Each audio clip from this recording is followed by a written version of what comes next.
Well, it's been kind of a long road to get to this point, but the rabbit snails have been breeding pretty well. So, the big chonkers, like this fella right here, or this little mama over here, those are the ones I started out with. And as you can see, they have had many little chonkers.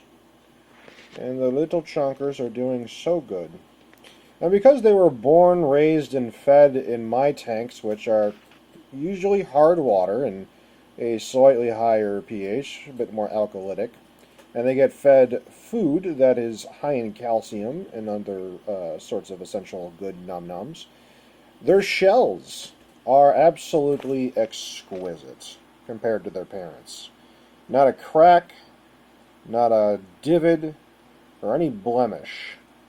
See, if we look at some of the mamas, you can see they got some pitting, some slight erosion, etc.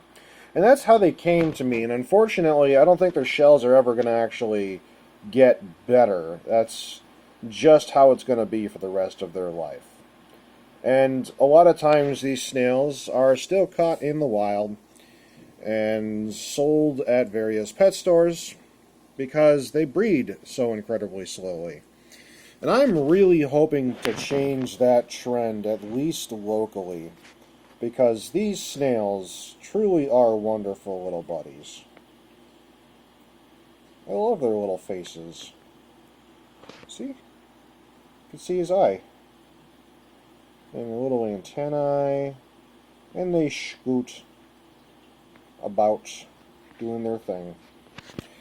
But I figured I would just do a small update on the little chonky boys here, and the chonky girls, because they're finally in their own tank. This is one of my tanks on the side here that really hasn't been occupied by anything until right now, because they were in the tank with the crystal red shrimps, with the whole crystal red experiment thing. But I don't want them in there anymore because there's so much going on with the snails in terms of having to feed them. It's raising the nitrates higher more quickly than I would like in that tank. And because that's still an experiment that's ongoing, I want to minimize that sort of situation. So having the snails in their own tank is good. They originally did have their own tank, but then somehow a bladder snail got in there and started reproducing, and bladder snails are way faster than rabbit snails, and they were just eating the rabbit snails' food, and that was not gonna be a winning situation, so I had to move things around. But the snails are doing good. They're eating their noms.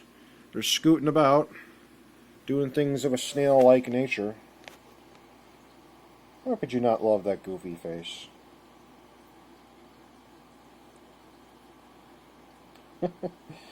But yeah, of all the snails in the freshwater aquarium industry, these are my favorite. Because you know what? They do the same thing as a Malaysian trumpet snail, but they don't breed like crazy. And they're big and fun and goofy, and they're lovable little creatures. It's odd because they're called rabbit snails, and you think they would breed like rabbits because of that, but nope. So you think maybe they're fast, like rabbits. Nope. I have no idea why they're called rabbit snails, but I think the more appropriate name is one of the other things they go by, which is elephant snails. I could see that. They got a big trunk. They're goofy, kind of slow, big. But, yeah. That's a little update on the rabbit snails. Hopefully, in maybe about a year, I will have a ton of big, chunky rabbit snails that I'll be able to sell to the general public. And we'll be able to start curbing the poaching of them from the wild and encourage people to breed them at home instead of taking them from the wild.